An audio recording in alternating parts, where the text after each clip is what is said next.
Bienvenidos y bienvenidas a esta nueva emisión del programa Los Criterios del Poder Judicial, en esta ocasión en materia de trabajo. Muchas gracias al doctor Rafael Estrada y al doctor César Ruiz por cada jueves ser nuestros anfitriones en este programa auspiciado por el aula de la revista Tiempo de Derechos y por la Fundación Aguirre Azuela Chávez Jauregui Pro Derechos Asociación Civil. Muchas gracias por este espacio de difusión, queridos amigos. Bueno, hoy vamos a tener un tema muy interesante, como cada jueves. En esta ocasión hablaremos acerca del régimen laboral de los trabajadores del sistema bancario mexicano. Quiero recalcar que este tema lo vamos a abordar con los comentarios a una sentencia muy interesante y la tesis que de ella derivó recién publicada en el Semanario Judicial de la Federación, emitida por el 14º Tribunal Colegiado en Materia de Trabajo en esta Ciudad de México, en el que forma parte nuestro queridísimo invitado, que es no solamente conocido, sino reconocido en el mundo jurídico, en el jurisdiccional, en el académico, en el literario, y a quien me da mucho gusto poder recibir y escuchar y aprender de él en esta tarde. No necesita tanta presentación porque todos lo conocemos, el queridísimo magistrado Miguel Bonilla López. Muchas gracias, querido Miguel, por acompañarnos y por participar en este programa. Al contrario, muchísimas gracias a ti, María Eugenia, a Rafa, al doctor Rafael Estrada, al maestro César Ruiz. La verdad, encantado de estar con ustedes. Muchas gracias. Y pues, si quieres, comenzamos. ¿Comenzamos? Sí, claro que sí, amigo, por favor. Bueno, pues vamos a hablar de una tesis que se publicó, como acabas de decir, recientemente, el 4 de agosto, hace un par de semanas, que lleva por rubro el siguiente: trabajadores del sistema bancario mexicano. El artículo 5 de la ley reglamentaria de la fracción 13ª bis del apartado B del artículo 123 de la Constitución, al excluirlos de las reglas de prescripción previstas en la Ley Federal de los Trabajadores al Servicio del Estado, viola los derechos a igualdad y de acceso a la justicia.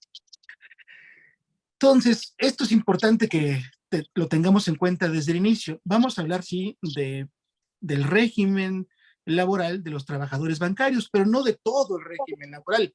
Es en sí mismo un apartado propio del derecho del trabajo, del derecho burocrático. Nos vamos a referir específicamente a este aspecto del que se habla en el rubro, al tema de la prescripción de las acciones que ejercen los trabajadores del servicio bancario y el tiempo que tienen válidamente para poder ejercer las acciones que tengan, por ejemplo, como en el caso que vamos a examinar, por un despido que estiman injustificado. Vamos pues a hablar de esta tesis. Me permití compartir con la magistrada María Eugenia tanto la sentencia como la tesis para que pueda ser compartida con los oyentes y de esta manera pues tengan un elemento más para poder formarse su propia opinión. Es una sentencia dictada por el 14º Tribunal Colegiado en Materia de Trabajo. Este tribunal al que estoy adscrito está conformado también por los magistrados y queridos amigos también Sandra Verónica Camacho Cárdenas y Tarcisio Aguilera Troncoso. En la sesión del 11 de mayo de 2023 resolvimos este asunto, se resolvió por unanimidad y prácticamente no hubo mucha discusión, o más bien no hubo nada de discusión en aquella sesión. El asunto se examinó, se sometió a votación y fue resuelto por unanimidad. Esto no quiere decir, desde luego, que mis compañeros no lo hayan examinado a profundidad, ni que yo me haya esforzado como ponente de ofrecer un proyecto a su consideración, pues de la manera más acabada posible. Quiero decir con esto que en el 14º Tribunal Colegiado en Materia de Trabajo, dedicamos tiempo a examinar el asunto y finalmente consideramos que el proyecto era adecuado y por eso se resolvió por unanimidad sin una discusión pormenorizada, larga, en relación con sus consideraciones, sus fundamentos, su motivación. Bueno, el tema creo que es interesante porque el criterio que sostuvimos en el tribunal viene a poner en tela de juicio algunas premisas que nos vienen desde la época de la Cuarta Sala allí por el año 1992, que después retomó la segunda sala, allá por el año 2006, si mal no recuerdo. Este criterio viene a romper, digamos, con esa, vamos a llamarle, idea o tradición, y por eso creo que es importante, es de interés y merece ser comentado, y quizás este sea uno de los foros donde podría discutirse. Vamos a ver de qué trata este asunto. Un trabajador es cesado, estima que el cese fue injustificado, trabaja para una sociedad nacional de crédito y ejerce acción de reinstalación y presenta su demanda. Les voy a dar las fechas para que más o menos tengan una idea acomodada a la realidad que ocurrió. Presenta su demanda el 26 de enero de 2017.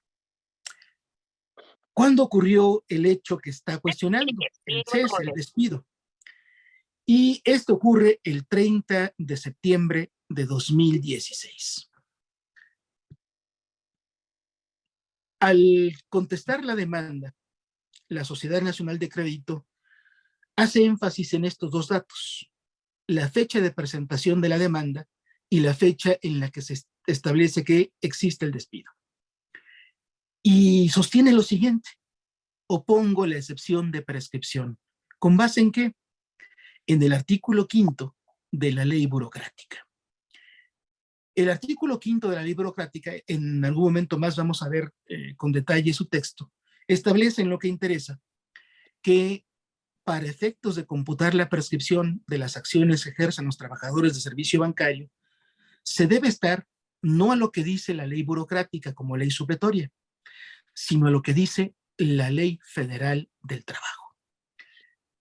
Hay una diferencia importante entre el término de prescripción que establecen, por una parte, la ley burocrática y por otra parte, la ley laboral común. Mientras que la ley burocrática establece un plazo de prescripción de 4 meses contados a partir de la fecha de la que se tenga conocimiento del hecho, la ley común, la ley ordinaria laboral, establece que ese lapso es de 2 meses. Como ustedes pueden ver, la diferencia de 2 meses es una diferencia bastante relevante, es una diferencia importante cuando se trata de ejercer acciones. La Sociedad Nacional de Crédito, repito, opone la excepción porque dice: entre la fecha del despido, 30 de septiembre de 2016, y la fecha de presentación de la demanda, pasaron ya más de los 2 meses que previene la ley laboral común. El tribunal responsable, el tribunal burocrático, cuando examina el caso y dicta su laudo, estudia, como es lógico, preferentemente el tema de la prescripción y considera que es fundada, que efectivamente la ley burocrática establece esta excepción para el caso de los trabajadores bancarios, que son burócratas, pero son bancarios, y impide que la prescripción se contabilice en términos de la ley burocrática, que nos obliga a contar el término de prescripción en términos de la ley laboral común, y dice, por tanto, respecto de la acción principal y las prestaciones accesorias, absuelvo. En contra de esto, el trabajador, ahora quejoso, presenta demanda de amparo directo. Y su demanda de amparo directo es bastante llana. De hecho, en extensión es breve. Y su punto toral, su punto principal, es más, su punto único, para decirlo en estos términos, es el siguiente. Fíjense ustedes lo que plantea. Y el argumento es simple y por tanto es de fácil examen. Dice: es inconstitucional el laudo reclamado al considerar actualizada la figura de la prescripción en términos de la ley laboral común, aplicada supletoriamente a la ley burocrática. ¿Por qué?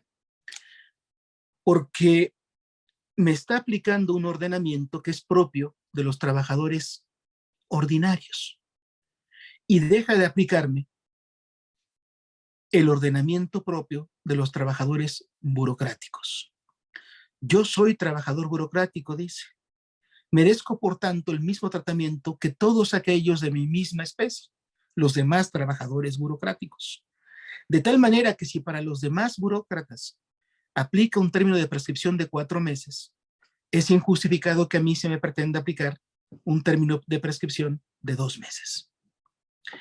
Esto es, dice, contrario al principio de igualdad que debe prevalecer en tanto cuanto tanto ellos, los burócratas en general, como nosotros, los burócratas bancarios, pues somos iguales. Y es contrario también al principio de acceso a la justicia o al derecho de acceso a la justicia, porque limita mis posibilidades de ejercer acciones. Mientras que para el resto de los burócratas el término es amplio y generoso de 4 meses, para nosotros, los burócratas bancarios, el término es restrictivo, reducido a 2 meses. Esto, entonces, es contrario a los principios de igualdad y de derecho de acceso a la justicia. Bien, este es el argumento. Existen 2 criterios relevantes que en principio parecería que resuelven la cuestión de manera pronta. Y esos criterios son, uno, de la cuarta sala de la Suprema Corte de Justicia, la antigua cuarta sala de la Suprema Corte de Justicia, que emitió una jurisprudencia con registro 207735 en el año, les repito, de 1990, el 4 de octubre de 1993. El rubro de la tesis es el siguiente. Trabajadores bancarios, la ley reglamentaria de la fracción 13 bis del apartado B del artículo 123 constitucional no contraviene la fracción que reglamenta por la circunstancia de que no establezca expresamente la prescripción. En la parte medular, esta tesis de la Suprema Corte, una tesis aislada, esto es importante también tomarlo en cuenta, dice lo siguiente. Si la norma constitucional no hace referencia a términos procesales para hacer efectivos los derechos que en ella se consignan, ni la ley reglamentaria de la fracción 13 bis contiene disposiciones que regulen expresamente la figura de la prescripción, además de que la propia ley excluye de su aplicación el título 6º de la ley burocrática, la que regula la prescripción, es evidente que lo que resulta aplicable viene a ser supletoriamente la ley laboral común, la ley federal del trabajo. De tal manera que si el artículo 5º eso es lo que ordena, entonces no es incorrecto que la prescripción se contabilice conforme a la ley laboral. Uno diría, pues aquí ya está resuelto el tema. ¿Para qué le estamos buscando más? Pero si nos ponemos a ahondar en los fundamentos de esta tesis, veremos lo siguiente. Primer problema. Es una tesis aislada. Como tal, ya no resulta vinculatoria para los tribunales colegiados de circuito. Esto significa que los tribunales colegiados válidamente pueden discrepar de ese criterio y encontrar otro que consideren de mejor justicia, de mejor argumentación, de mayor conformidad con el derecho vigente. Y aquí viene el segundo punto. Esta tesis aislada se emitió, decía yo, el 4 de octubre de 1993. ¿Y qué es lo que no existía en esa época, en esa fecha? Lo que no existía es el régimen constitucional que actualmente prevalece en el sistema jurídico mexicano. Y como ustedes saben, hoy por hoy existen un par de artículos que son torales en el sistema jurídico mexicano.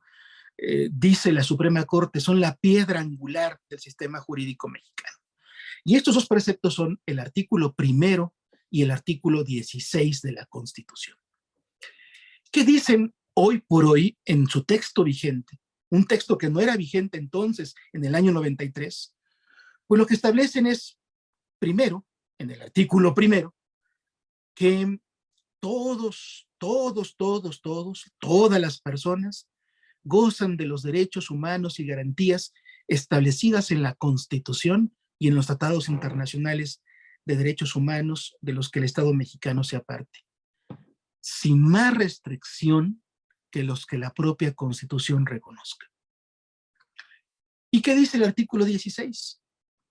El artículo 16 establece como deber de la autoridad cuando pretende afectar la persona, familia, propiedades, posesiones, bienes, derechos de los particulares, de los individuos, de los ciudadanos, lo que establece es que debe estar en mandamiento escrito, en donde una autoridad con competencia funde y motive la causa legal del procedimiento.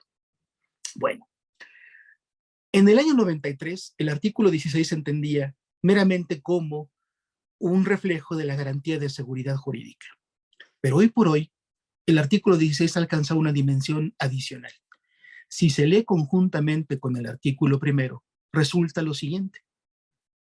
Los actos de autoridad para que se reputen válidos deben de contener dos condiciones de validez. Una condición de validez formal, esto es, que haya un mandamiento escrito, que la autoridad sea competente, que haya fundamentación y motivación respecto de la causa legal del procedimiento.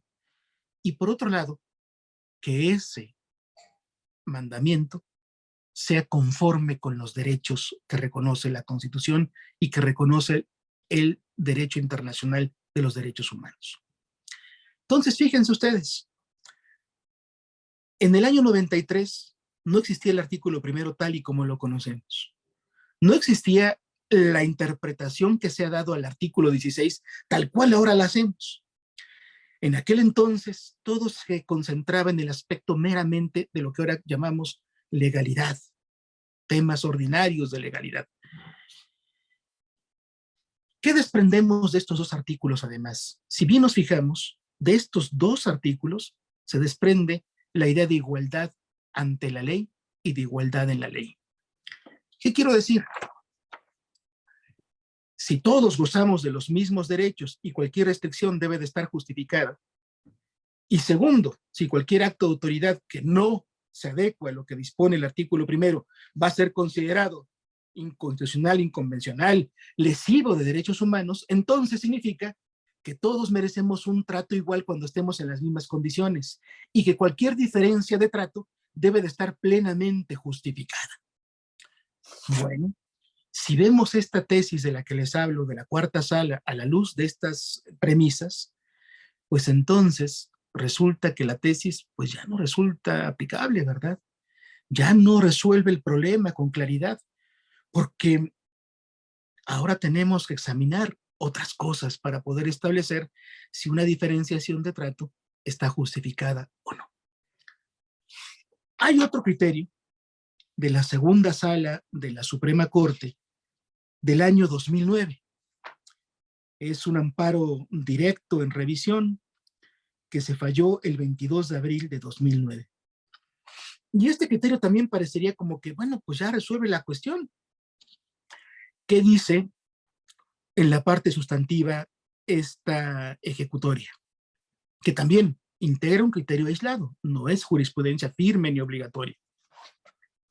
Dice, la diferenciación de trato entre los trabajadores burócratas y los trabajadores burócratas bancarios en cuanto al tema de prescripción está plenamente justificada en la exposición de motivos. Por tanto, no hay violación del principio de igualdad. ¿Qué problemas tiene esta ejecutoria? Esta ejecutoria es, primero, una tesis aislada, pero segundo, es dogmática en su análisis.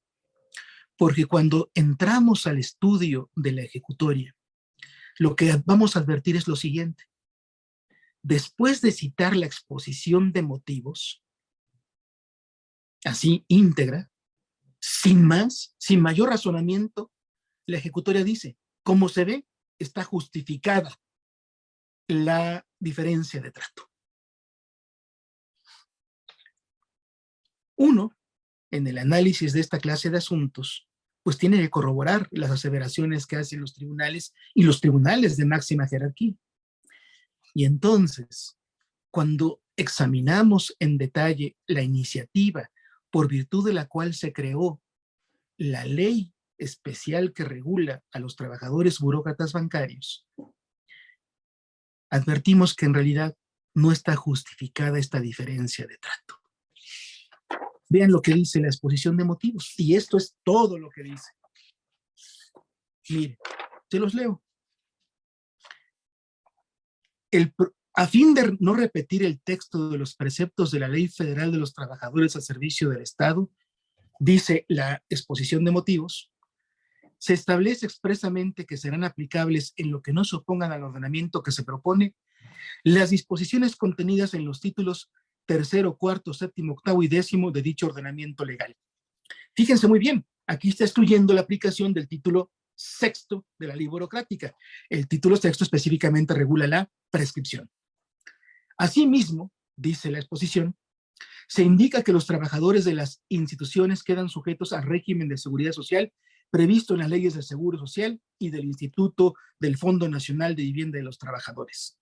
Y a continuación, el proyecto que se somete a la consideración de esa soberanía mantiene la situación jurídica de los trabajadores bancarios y contempla las situaciones básicas a las disposiciones legales que complementariamente se han venido aplicando a esos trabajadores, previendo que serán aplicables en lo que no regula la ley burocrática o lo que se permite de la ley burocrática, en forma supletoria, las normas de la Ley Federal del Trabajo, del Código de Procedimientos, las leyes de orden común, la costumbre, el uso, los principios generales de derecho y la equidad. Pues no está justificado en la exposición de motivos este distingo, esta diferencia de trato entre los trabajadores burócratas en general y los trabajadores bancarios burócratas.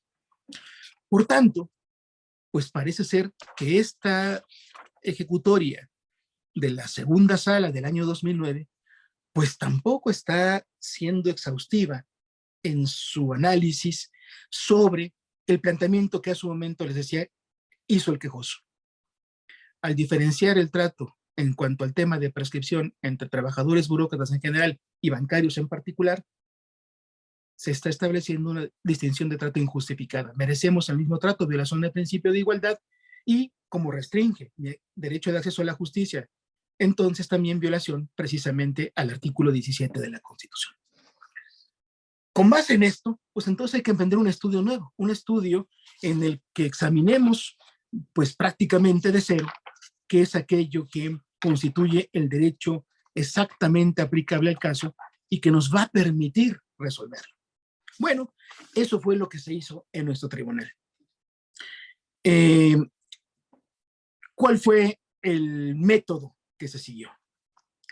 En primer lugar, se constató lo que establece el artículo 123 y específicamente en el apartado B. No voy a, por supuesto, aquí a leerles lo que dice el 123 apartado B, es un texto muy extenso, pero sí quiero hacer hincapié en el segundo párrafo del 123. Dice, como ustedes saben, el Congreso de la Unión, sin contravenir a las bases siguientes, deberá expedir leyes sobre el trabajo, las cuales regirán, apartado B, entre los poderes de la Unión y sus trabajadores. Y acto seguido, lo que hace la Constitución es establecer un régimen laboral específico para los trabajadores a servicio del Estado, que se regula en el 123 apartado B, jornada laboral, días de descanso, vacaciones, salario, causas de suspensión de la relación laboral, cese, derecho de asociación, el órgano competente para resolver los conflictos jurídicos entre el Estado patrón y sus empleados, previsiones de seguridad social, etc. Pero si seguimos examinando este 123 apartado B, llegaremos a la fracción 13 bis. Y vean ustedes cómo está redactada.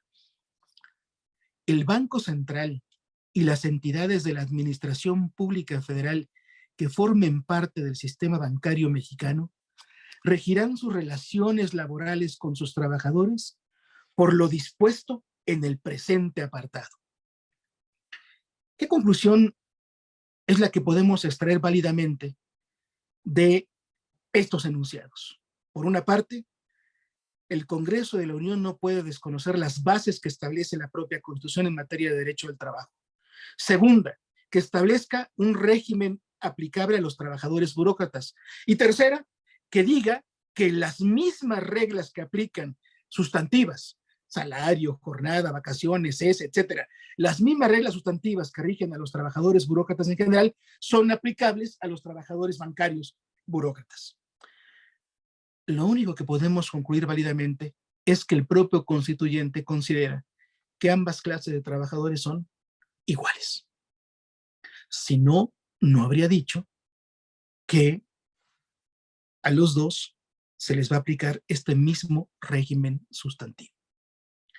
Para todos los efectos, entonces, hemos de considerar que tanto los trabajadores burócratas en general como los trabajadores burócratas bancarios tienen los mismos derechos sustantivos.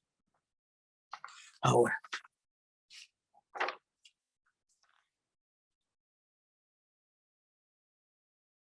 ¿qué se contrapone, o más bien, qué complementa a los derechos sustantivos? ¿Qué es lo que nos dice la doctrina procesal, la teoría del proceso? ¿Qué nos dicen los grandes? Calamandrei, Carneluti, Chiovenda. ¿Qué es lo que nos dicen? Porque ellos son los clásicos, los que nos interesan, los que han explicado con suficiencia lo siguiente. Por una parte está el derecho sustantivo, el que regula los bienes de la vida. ¿Cómo qué cosas? Las relaciones de familia y de estado civil de las personas, la libertad personal, la de conciencia, la de expresión, el derecho al honor, la intimidad, el derecho al trabajo. En fin, por una parte están el derecho sustantivo que regula los bienes de la vida, y por otra parte, nos dicen estos insignes juristas, está el derecho procesal, el derecho adjetivo, el derecho instrumental. Y vean lo que nos dicen ellos.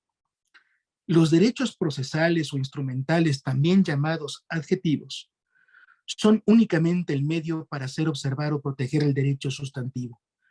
Tales derechos procesales no tienen por objeto su propio ejercicio, ni constituyen un fin en sí mismos, sino que se trata solo de las reglas para obtener del Estado la garantía del goce de los bienes de la vida. Esto es, la garantía del goce de los derechos sustantivos.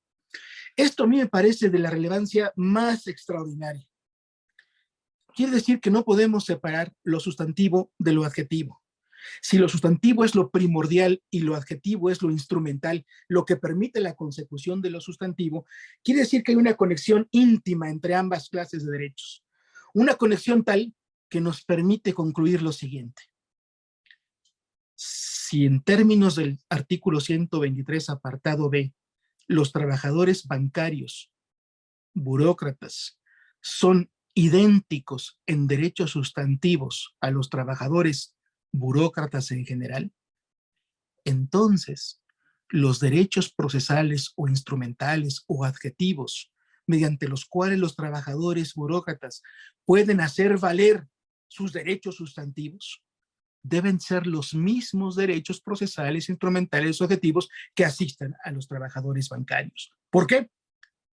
Porque si ambos son iguales en lo sustantivo, por extensión, porque lo accesorio sigue la suerte de lo principal, también en lo instrumental deben de gozar de los mismos derechos. Esta conclusión es, creo yo, a la que se debe y se puede llegar con el análisis meramente de los textos de la Constitución. Esta idea del derecho sustantivo y del derecho adjetivo como instrumental y por tanto no diferente o diverso en cuanto a su tratamiento respecto del sustantivo, quien merece un derecho sustantivo y quien merece el mismo derecho sustantivo deben de tener la misma regla procesal, ha sido reconocida también por tribunales. Por ejemplo, el 8º Tribunal Colegiado en Materia Civil del Primer Circuito, en una tesis con registro 2013-976. Entonces, vean ustedes, hasta este punto hemos de concluir lo siguiente. Efectivamente hubo aplicación de una norma que establece para el trabajador burócrata bancario una regla de prescripción menor que se podría aplicar a cualquier otro trabajador burócrata. Hay un planteamiento de un quejoso en el que dice que esto es contrario al principio de igualdad y al principio de derecho de acceso a la justicia. hay una tesis aislada de la cuarta sala que ya no puede considerarse aplicable porque está cimentada en premisas que ya no son más vigentes, cuando el derecho era visto de otra manera en el año 93. Y tampoco podemos pensar que esto se resuelve con una ejecutoria de la segunda sala, en donde en forma dogmática se dice que una exposición de motivos justifica la diferencia de trato, cuando estamos constatando que la exposición de motivos no justifica de ninguna manera esa diferenciación de trato. Por tanto, tenemos que examinar la cuestión en bruto, en cero, a partir de nuevas premisas. Y estas premisas son las que empiezo en este momento a exponerles.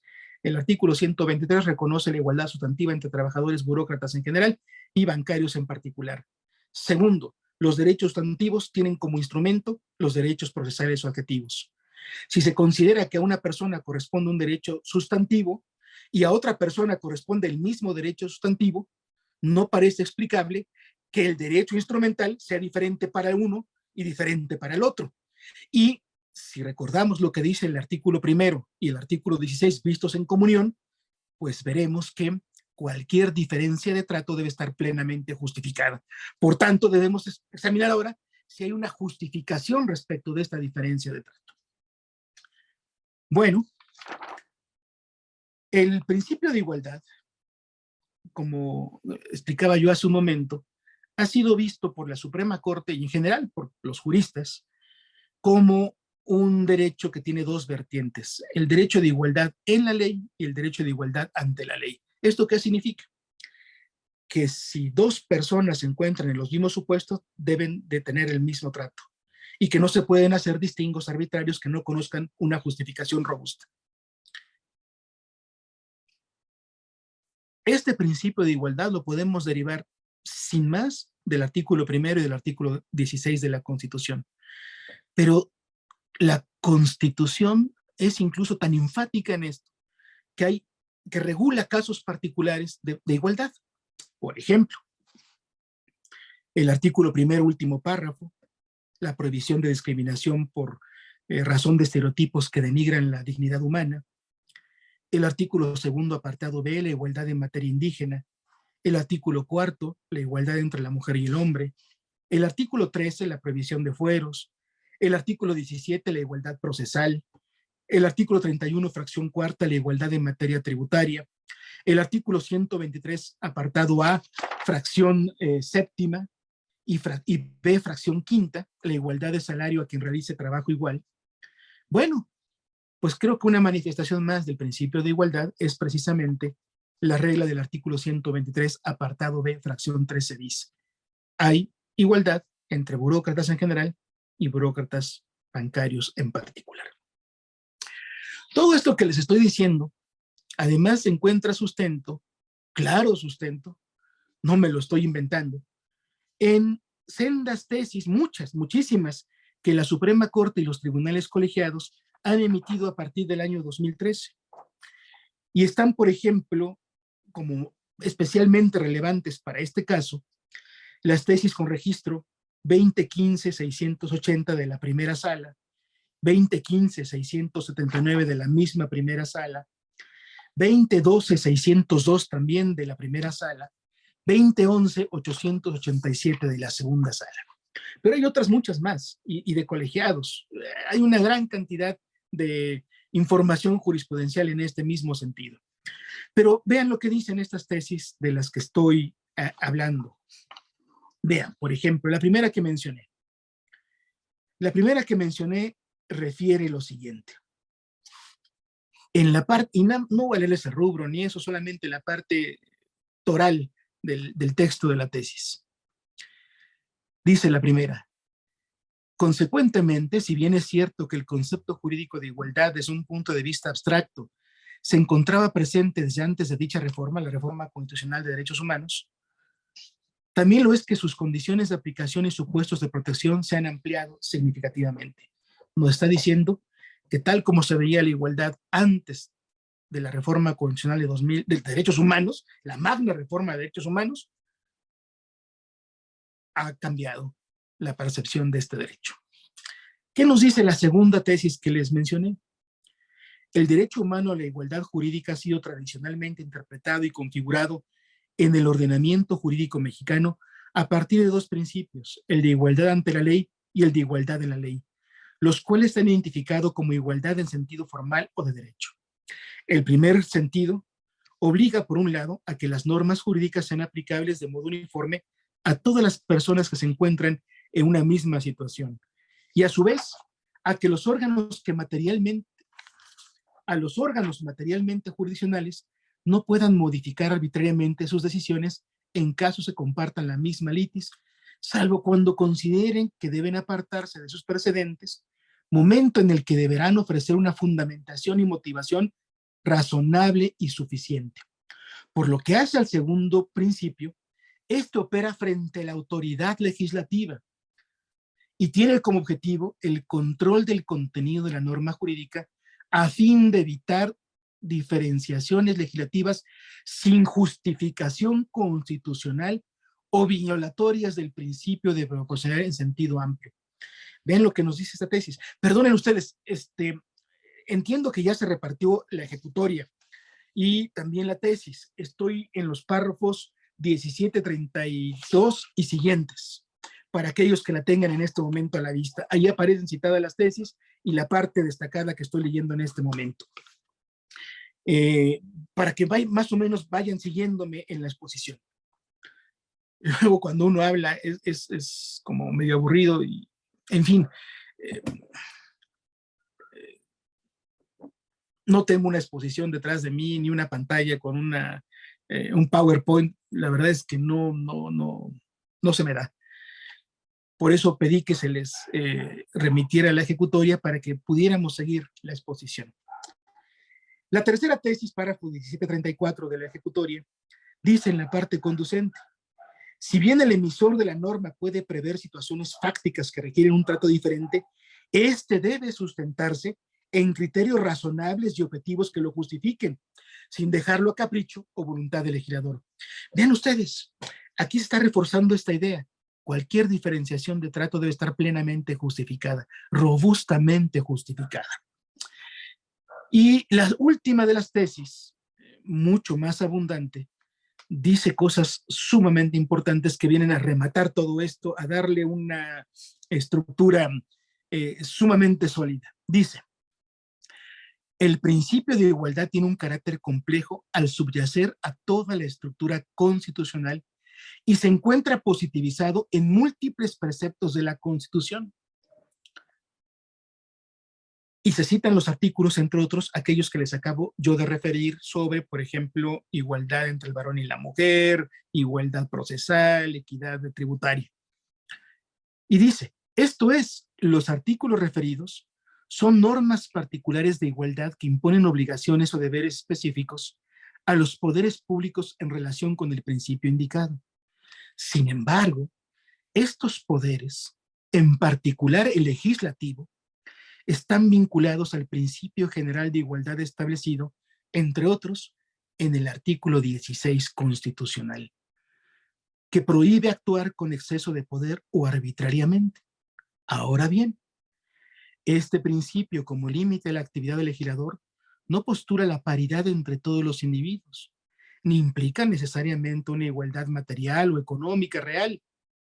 Lo que exige es, fíjense muy bien, razonabilidad en la diferencia de trato como criterio básico para la producción normativa. Por un lado, un mandamiento de trato igual en supuestos de hecho equivalentes, salvo que exista un fundamento objetivo y razonable que permita darles uno desigual. Y por otro, un tratamiento desigual que obliga al legislador a prever diferencias entre supuestos de hecho distintos cuando la propia Constitución los imponga. ¿Qué derivamos de todas estas jurisprudencias aplicadas a lo que ya habíamos visto antes en relación con el artículo 123, apartado B, fracción 13 bis? Pues que si se pretende establecer una diferencia de trato entre los trabajadores burócratas, esta diferencia debe de estar plenamente justificada. Si los trabajadores burócratas tienen una serie de derechos sustantivos y se dice que esos mismos derechos sustantivos son aplicables a los trabajadores burócratas bancarios, quiere decir que en principio no puede haber una diferencia entre derechos sustantivos, pero también quiere decir que los derechos adjetivos instrumentales que garantizan la efectividad de los derechos sustantivos tampoco pueden ser distintos entre unos y otros, y que si hubiese alguna distinción, esta distinción tiene que estar plenamente justificada por el legislador, y que si esto no ocurre, esa diferencia de trato deberá reputarse contraria al principio de igualdad. Bueno, ahora sí, vamos a ver qué es lo que dice el artículo cuestionado por este quejoso. El artículo 5º de la ley reglamentaria de la fracción 13 bis del apartado B del artículo 123 constitucional. Para quienes tengan la sentencia a la vista, esto está transcrito en el párrafo 17.38, en la página 22. Se los leo completo. Artículo 5º. A las relaciones laborales en materia de esta ley, les serán aplicables en cuanto no se opongan a ella las disposiciones contenidas en los en los títulos 3º, 4º, 7º, 8º y 10º de la Ley Federal de los Trabajadores al Servicio del Estado. Vean cuál es el alcance de este primer párrafo del artículo 5º. Se establece una primera regla. Ante las lagunas de la ley bancaria, la ley de los trabajadores bancarios, se debe acudir en primer término a la supletoriedad de la ley, pero no de cualquiera, de la ley burocrática, pero no de toda la ley burocrática, solo de estos títulos. ¿A qué se refieren estos títulos 3º, 4º, 7º, 8º, 10º? El primero, escalafón. El 4º, organización colectiva de trabajadores y contratación colectiva. El 7º, Tribunal Federal de Conciliación y Arbitraje y Procedimiento. El 8º, medios de apremio y ejecución del laudo. Y el 10º, correcciones disciplinarias y sanciones. No está admitido que se acuda a la ley burocrática al título 6º que regula la prescripción. Dice después el artículo 5º que estamos comentando, en el segundo párrafo.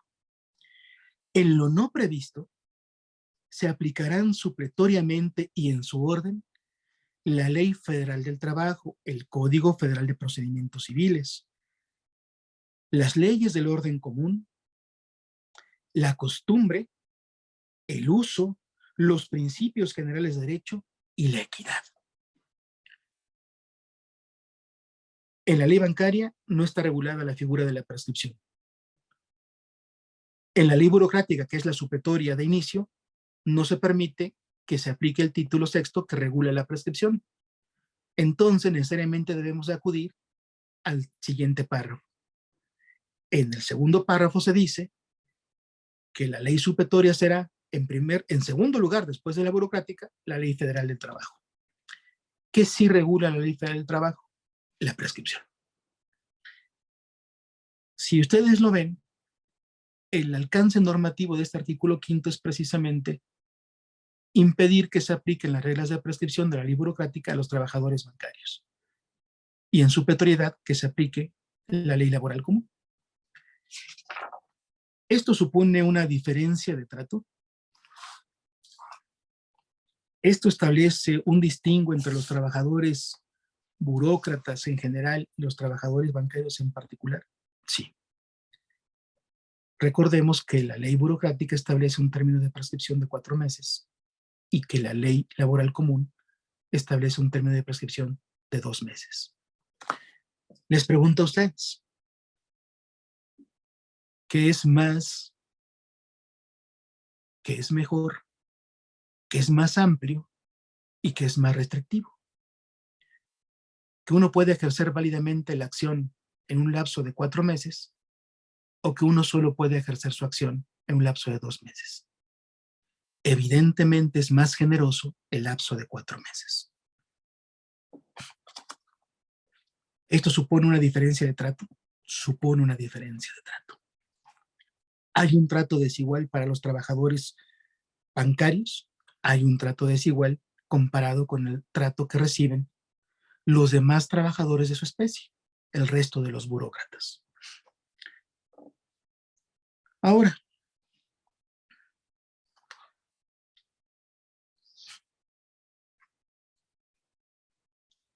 estamos concluyendo, me parece, que sí hay un distingo, una diferencia de trato.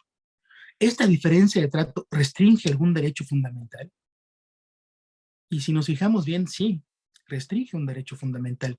No es solo que uno tenga 4 meses y el otro 2, que los 4 meses sean razonables o que los 2 meses sean razonables. El punto es, ¿se restringe el derecho de acceso a la justicia en comparación de unos con otros?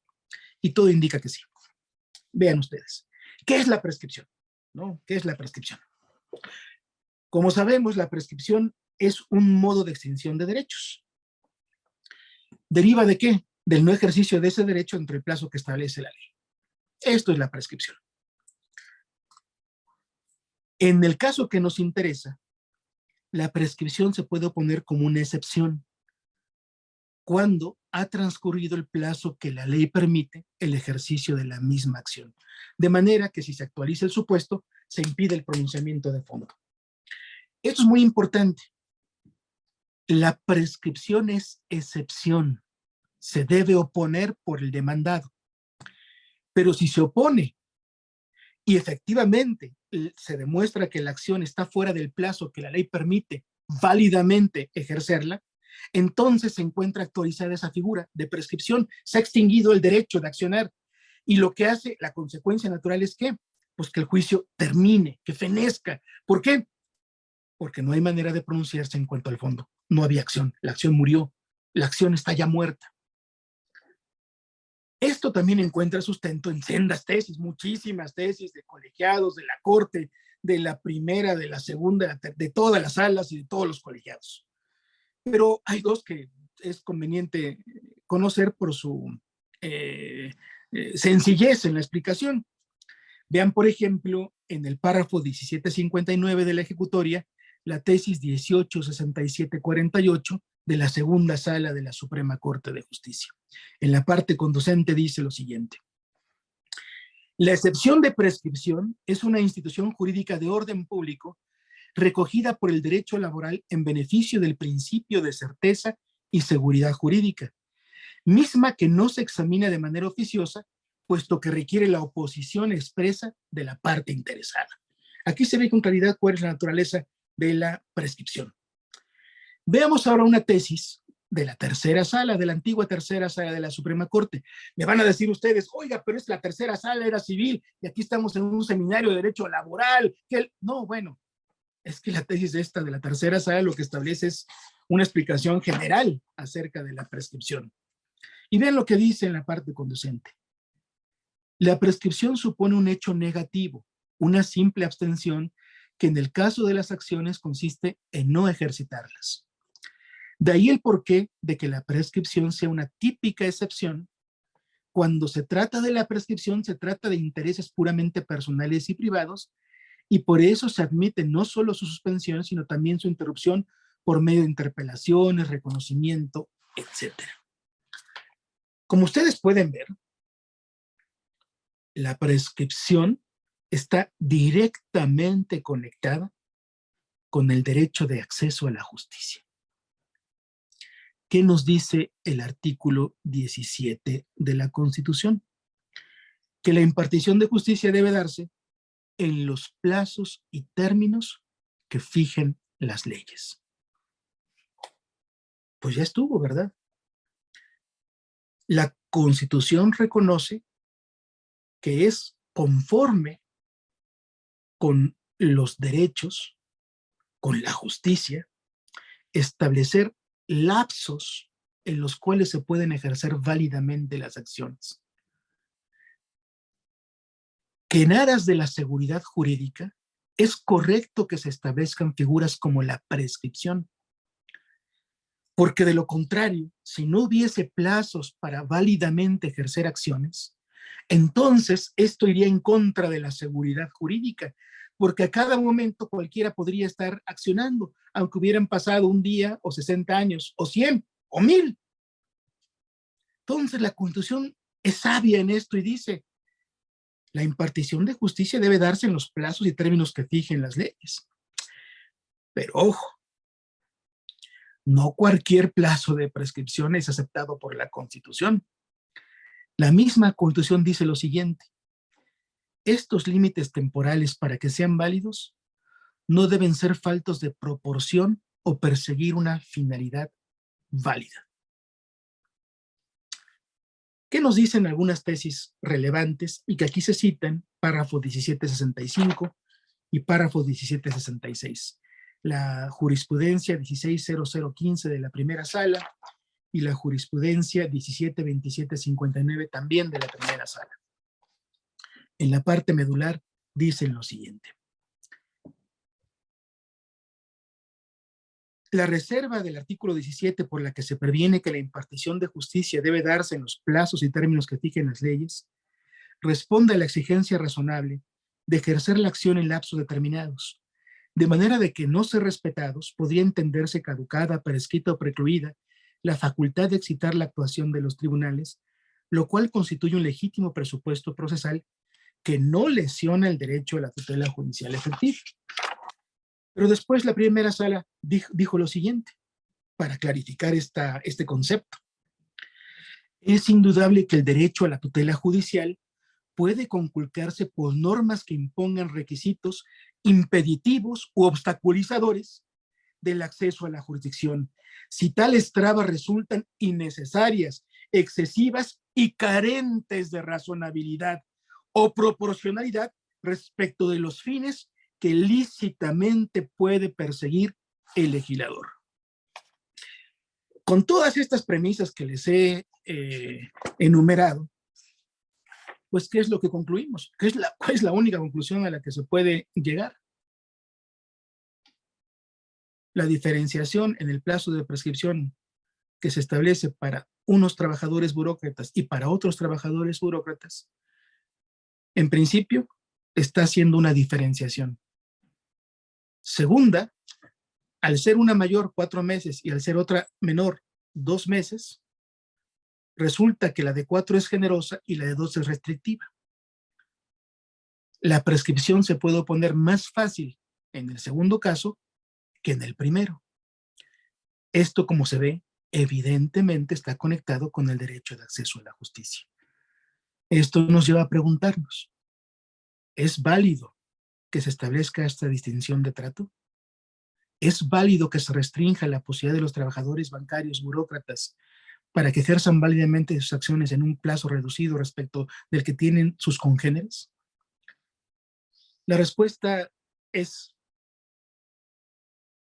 sí, es válido, pero sí, solo sí existe una justificación razonable. Sí, solo sí el legislador abona razones, y no cualquier clase de razones, sino razones que estén o que sean consecuentes con la proporcionalidad y con los fines que lícitamente puede perseguir el legislador. ¿Dónde encontramos esas razones del legislador? Hay 2 vías. Para entender cuáles son las finalidades, las razones que tiene el creador de la norma, podemos o acudir a los trabajos legislativos o acudir al mismo texto de las normas para ver si esa diferenciación, si ese tratamiento está justificado en la propia norma. En el caso, no hay ninguna razón que nos permita suponer que debemos distinguir a un trabajador bancario burócrata de un trabajador burócrata. No se ve una razón evidente en sí misma. Por tanto, lo que debemos hacer, ¿qué cosa es? Buscar en los trabajos legislativos esa justificación. Y aquí regresamos a donde iniciamos. Si nosotros examinamos la exposición de motivos, veremos que no hay ninguna justificación. Y si examinamos los dictámenes en la Cámara de Origen, los dictámenes en la Cámara Revisora, si examinamos los debates en la Cámara de Origen, los debates en la Cámara Revisora, si examinamos todo el proceso legislativo, veremos que no hay una razón, ni siquiera válida, no hay una razón que permita explicar por qué esta diferenciación de trato. ¿Cuáles son las únicas conclusiones a las que podemos llegar con base en esto? ¿Qué es lo único a lo que podemos nosotros llegar como conclusión? Y ya con esto, pues creo que tenemos que terminar porque se nos está agotando el tiempo. En el párrafo 1782 de la ejecutoria lo decimos, y la voy a leer ese párrafo. Esto lleva a concluir que el artículo 5 de la ley reglamentaria de la fracción 13 bis del apartado B del artículo 123 constitucional, aplicado, como hemos visto, en perjuicio del quejoso en el laudo que se reclama, da un tratamiento distinto, uno, y dos, injustificado, porque no hay justificación objetiva, a los trabajadores de su clase respecto del otorgado a los demás burócratas, porque los excluye expresamente del título sexto de la Ley Federal de los Trabajadores al Servicio del Estado y en su lugar los sujeta a la Ley Federal del Trabajo para determinar el plazo de prescripción de la acción derivada del cese, y ello es contrario al principio de igualdad y al derecho de acceso a la justicia previstos, entre otros, en los artículos primero, primer párrafo, 16, primer párrafo, 17, segundo párrafo y 123, apartado B, fracción 13 bis de la Constitución, y además a los artículos 1.1, 8.1 y 24 de la Convención Americana de los Derechos Humanos. Bueno, esto fue lo que decidió el tribunal al que estoy adscrito, repito, integrado por estupendos juristas como son mis compañeros Sandra Verónica Camacho Cárdenas y Tarcisio Llera Troncoso. Repito, en aquella oportunidad cuando se examinó el asunto, realmente no suscitó discusión mayor. El asunto se listó cuando se dio cuenta con él, propiamente no hubo objeciones ni comentarios al sentido ni al contenido del proyecto, y finalmente se votó y de proyecto se elevó a una sentencia. Emitimos la sentencia, se notificó a las partes, el Tribunal Burocrático en este momento ya emitió el laudo en cumplimiento, pero la Sociedad Nacional de Crédito Tercero Interesada impugnó en revisión, en amparo directo, nuestra ejecutoria. Esta revisión está pendiente de resolución en la Suprema Corte de Justicia. Por tanto, lo que les acabo de referir en este momento, me van a decir ustedes, pues está muy interesante, señor magistrado, pero pues todavía no está firme y seguramente puede haber otras decisiones y demás. Pues sí, es verdad, no voy a negar eso. En la Suprema Corte se pueden considerar otras cosas. Pero no menos cierto es que en tanto la Corte no resuelva, nosotros emitimos una tesis, esa tesis está publicada en el semanario y puede ser orientadora para las decisiones que puedan tomar otros tribunales colegiados de circuito, el tribunal burocrático, y también puede ser orientadora para las posiciones que las partes puedan eventualmente tomar en los juicios burocráticos donde se ventilen esta clase de asuntos. Creo que el tema puede ser de interés para esta comunidad de estudiosos del derecho y por eso es que acepté gustoso la invitación que me hicieron la magistrada Villanueva y los doctores Rafael Estrada y César Ruiz. Les agradezco su atención y pues me despido porque ya no nos resta sino un minuto. Muchas gracias. Muchísimas gracias, queridísimo Miguel. Ha sido una exposición brillante, como todo lo que tú haces. Si yo integrara ese tribunal, efectivamente, ¿cómo objetar argumentos tan sólidos, interpretaciones tan interesantes, tan sustentadas, también argumentadas? Entonces, nuevamente mi agradecimiento, mi felicitación. Es un criterio no solamente orientador, sino muy interesante. Rápidamente quiero leer una nota que me acaba de llegar aquí por WhatsApp y dice: a mi compañero y amigo el magistrado Miguel Bonilla, felicidades como siempre por su brillante exposición, por sus argumentos más que convencido de lo correcto del criterio. Saludos al magistrado, nuestro querido amigo Tarcisio Aguilera. Saludos igualmente. Y por ahí creo que hay alguna pregunta en la plataforma, querido Rafa. Ha sido un deleite escuchar a nuestro queridísimo magistrado Bonilla. Y un deleite intelectual, ¿no? Aún para los legos y los profanos como yo que no entendemos nada, y menos a esas alturas, Y luego Rafa. a esas grandes alturas del espíritu, don Miguel. Yo quiero decir públicamente que es mi gran maestro, Miguel Bonilla, ¿eh? Lo diré siempre, con mucho orgullo. Maru, querida, efectivamente, más que una pregunta, lo que hay es una petición. Que se envíe la ejecutoria, por favor. Claro, ya creo que lo compartí en el chat, pero estoy dándome cuenta que solamente es para el anfitrión y los panelistas. En redes sociales ya publiqué los datos, la liga para su consulta, y por supuesto está la versión pública de la sentencia en la liga de la página oficial del Consejo de la Judicatura Federal, en la liga al sistema interno de seguimiento de sentencias, al CISE, ahí la pueden consultar, y en el Semanario Judicial de la Federación, que se puede consultar en la página web de la Suprema Corte de Justicia de la Nación, la tesis que hemos comentado tiene el registro digital 202-6962.